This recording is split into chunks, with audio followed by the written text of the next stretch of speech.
What's up guys, the Strong Boys 19 here. It is time for the 2015 end of the year lists, and for this one I am going to be doing what I consider the top 5 disappointments / worst albums of 2015. Now there is one album that's an honorable mention that did not make my list, and it is Anti-Flag's American Spring. I just find the album to be not that great as much as the previous stuff. It's a really middle of the road album. It's not bad. I mean, the General Strike was an enjoyable album to me. However, I find that some of the material on here just fell quite flat, with nothing really that pumpingly exciting, and their politically charged lyrics are still here. I mean, they've been doing it for more than 15 years, but I just find the material by some tracks forgettable and nothing really that satisfying. But it's not a terrible album. It's just a really mediocre, half-assed album. So that's really all I've got to say about that one. So here we go. This is my humble opinion. If you want to express these albums from what you think of them, drop them down in the comments. So, here we go. Number 5, Disturbed, Immortalized. Now, Disturbed are a band that I actually do enjoy for some time, and I do have some of their albums in my collection. However, what disappoints me on this album is that I find some of the songs on here to be not that interesting or as big in terms of variety, and this is their first album in 5 years as well, and they still haven't brought anything really changeable, and some of the lyrics on the album are just quite weak at the same time. It may sound catchy to a lot of people. It is quite catchy to me, but they just don't really have that massive delivery as I hoped it would. So I was very let down by Immortalized. It's just a really difficult, hard time for me to try and dig what's going on here, but they just did not work. So it's not a really bad release, but I can understand the points from a lot of the mixed reviews on the album. Number 4 is Oneway Mirror Capture. Capture was not a really strong release. I find that the first 2 albums are some of the most interesting and accessible, great sounds from their industrial metal vibes. I've got their debut album in my collection, and I really liked that album a lot. And Destructive by Nature is another really good listen as well.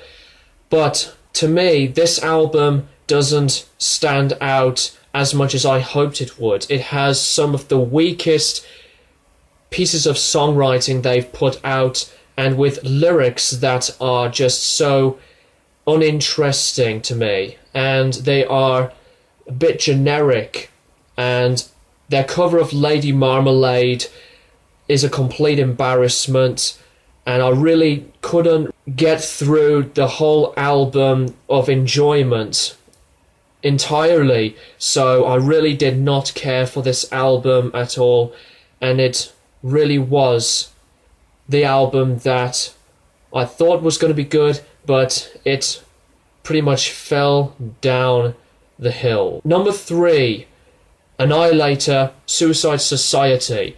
Now, I haven't reviewed this album, and I need to complete their whole entire discography, so I'm going to keep this short and sweet. But this album is terrible at best, with some below average material that was not great, and Jeff Waters' lyrics really damn awful and just so poorly written. Surely it does have some thrashy elements by a few last couple of tracks here and there, with some fast soloing and okay type sounds, but this is some really shallow piece of work, and I really find this album to be their weakest since Remains, which is my least favourite Annihilator album that I can't stand. Annihilator's new album, no, it's not my cup of tea at all. Number 2, 6 Feet Under, Crypt of the Devil. Crypt of the Devil is an album that did not sound that amazing to me by many tracks.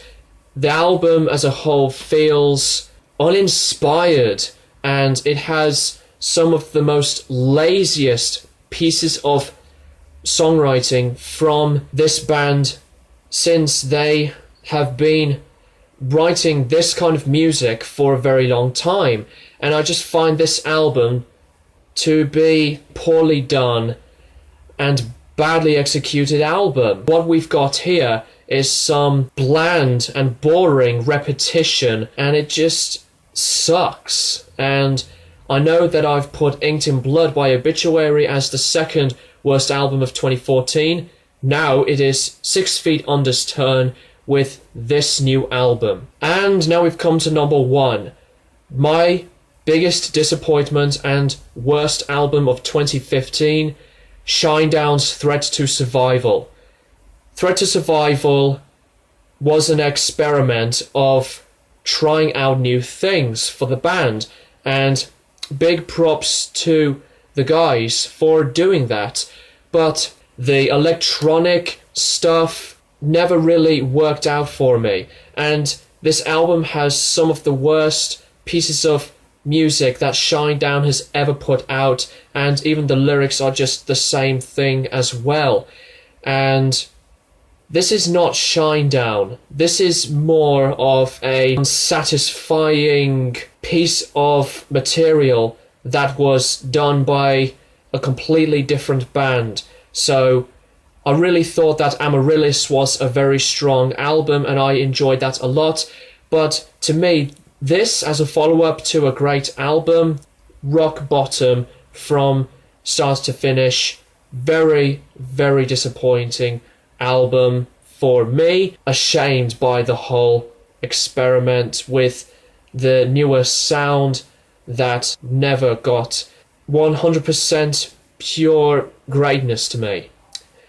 So that is it, guys. That is, in my opinion, the top 5 biggest disappointments and worst albums of 2015.